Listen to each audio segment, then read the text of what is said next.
Pri vytržení svätí idú hore, pri druhom príchode svätí prichádzajú dole. Existujú dve hlavné biblické pasáže o vytrhnutí svätých, prvý list Korinťanom 15:51-58 a prvý list Tesalonickým 4:13-18. Je pravda, že skutočné slovo, vytrhnutie, sa nenachádza vo Svätej Biblii, ale ani slovo, Biblia, sa nenachádza v Biblii. Vždy rád píšem slovo, rapture, veľkými písmenami, pretože opisuje správnu budúcu udalosť. V cirkvách sa po stáročia veľa diskutovalo o otázke vytrhnutia. Niektorí ľudia tvrdia, že ho vymysleli darebácki teológovia koncom 19. storočia. Iní tvrdia, že raní cirkevní otcovia sa odvolávali na vytrhnutie v prvých storočiach po Kristovej pozemskej službe. Ale bez ohľadu na to, na čom dnes záleží, je to, čo čítame v inšpirovanej Svätej Biblii dnes. Nezaujíma ma, čomu kresťania verili pred 1000 rokmi. Otázka za $64 000 dnes znie, učí Božie slovo o vytrhnutí. Pokorne si myslím, že áno. V prvom liste Tesalonickým 4:17-18 čítame, vtedy my, ktorí žijeme a zostaneme, budeme spolu s nimi uchvátení v oblakoch, aby sme sa stretli s Pánom vo vzduchu. Tie slová, dobehnuté, mi určite znejú ako vytrženie. Nazvite to ako chcete, Biblia učí, že jedného dňa v budúcnosti budú všetci veriaci, ktorí sú nažive, uchvátení, spolu s ostatnými svätými v oblakoch, aby sa stretli s Ježišom vo vzduchu.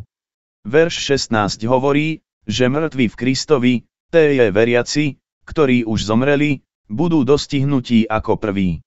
V prvom liste Korinťanom 15:51-58 sa dozvedáme, že mŕtvi aj živí svätí budú mať svoje smrteľné, choré, staré, rozpadnuté a dokonca aj mŕtve telo premenené za menej ako 1 sekundu, na nesmrteľné telo, ktoré nikdy neochorie, nezostarne, neunaví sa ani nikdy nezomrie.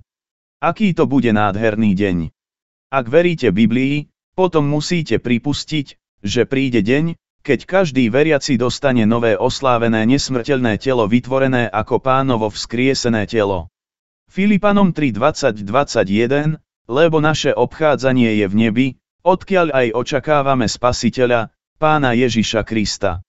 Kto zmení naše zlé telo, aby bolo utvorené ako jeho slávne telo, podľa skutku, ktorým si môže podmaniť všetky veci. Snažím sa byť úprimný pri štúdiu a vyučovaní Biblie. Existuje veľa nečestných bádateľov Biblie, ako napríklad Marty Heron, ktorý je viceprezidentom Faith Baptist Bible College and Theological Seminary, kazateľský cintorín, v Ankeny v Jove. Pán Heron káže démonické tvrdé jadro Lordship Salvation a zlomyselne schvaľuje evangeliového zvrhlíka pastora Johna Macarthura. Na svojej webovej stránke kolégia Heron učí, že 2. Tesalonickým 2:3-4 je o vytrhnutí, nech vás nikto nijako neklame, lebo ten deň nepríde, ak nepríde prvý odpadnutie a nezjaví sa ten človek hriechu, syn zatratenia, kto odporuje a povyšuje sa nad všetko, čo sa nazýva Bohom alebo čo sa uctieva, takže ako Boh sedí v Božom chráme a ukazuje sa, že je Boh.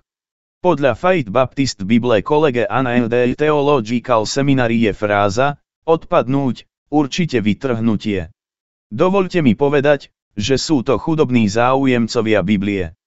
V tejto pasáži, ani v žiadnej inej pasáži z písma, nie je nič, čo by naznačovalo, že toto je vytrhnutie. V najlepšom prípade všetko, čo človek môže urobiť, je hádať a chytať sa slamky v zúfalej snahe ospravedlniť svoju navrhovanú interpretáciu. Ďalším populárnym veršom z písma, ktorý zneužívajú zlí bádatelia Biblie, ktorí tvrdia, že ide určite o vytrhnutie, je Zjavenie 4:1, potom som sa pozrel, a hľa, otvorili sa dvere v nebi, a prvý hlas, ktorý som počul, bol akoby trúba, ktorá so mnou hovorila, ktorý hovoril, poď sem a ja ti ukážem veci, ktoré budú neskôr. Hanba každému biblickému učiteľovi alebo kazateľovi, ktorý tvrdí, že toto je vytrhnutie v Zjavení 4:1 fráza, poď sem, bola len pre apoštola Jána, pre nikoho iného. Odmietam zmasakrovať Bibliu a chytať sa smiešných slamiek na ospravedlnenie agendy. Ako som povedal, vidím len dve biblické pasáže o vytrhnutí svätých, 1. Korinťanom 15, 51, 58 a 1. Tesalonickým 4, 13, 18. Ale tieto dve pasáže sú dostatočné na potvrdenie, že dôjde k vytrženiu. O čase vytrhnutia sa vášnivo diskutuje. Čo sa týka načasovania vytrhnutia, to je úplne iná záležitosť. Osobne verím, že dôjde k vytrženiu pred súžením. To znamená, že si myslím, že sa to stane pred začiatkom 7-ročného obdobia súženia. Prorok Daniel hovoril o 70 týždňoch proroctva. Posledný týždeň je obdobie súženia, ktoré bude trvať 7 rokov.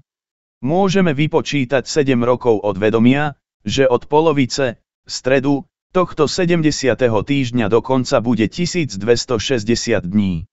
To je 3,1 polovica roka.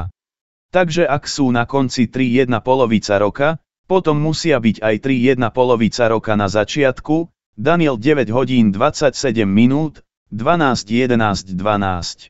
Ak by ste radšej verili v prevrat alebo postribulation rapture, potom je pre vás dobré, nebudem vás súdiť. Pastor Steven Anderson je dnes najväčším propagátorom teórie prevrat rapture. Pokorne si myslím, že pastor Anderson a jeho hnutie New IFB od roku 2006 sa mýlia. Aj keď načasovanie vytrhnutia nie je základnou doktrínou kresťanskej viery, ktorá by ovplyvnila znovuzrodenie. Je pravda, že mnohí kazatelia a laici dnes považujú Kristov návrat pred súžením za základné učenie kresťanskej viery, ale neovplyvňuje spasenie. Pripúšťam, že Biblia nehovorí nič o načasovaní vytrhnutia. Načasovanie môžeme odvodiť len z porovnania písma s písmom. Nedáva mi zmysel, že svätí budú dostihnutí, v rovnakom čase budeme zostupovať na zem s Ježišom. Používal som pasáže z písma zo 4 evangelií, Matúš, Mark, Lukáš a Ján, v snahe ospravedlniť vytrhnutie pred súžením, ale prestal som to robiť, pretože doktrína o vytrhnutí bola tajomstvom, kým ju apoštol Pavol nezjavil vprví. Mali by sme hľadať Ježíša, nie muža hriechu. Jedným z mojich najväčších dôvodov, prečo verím vo vytrhnutie pred súžením, je to, že Ježiš sa musí zjaviť skôr ako Antikrist.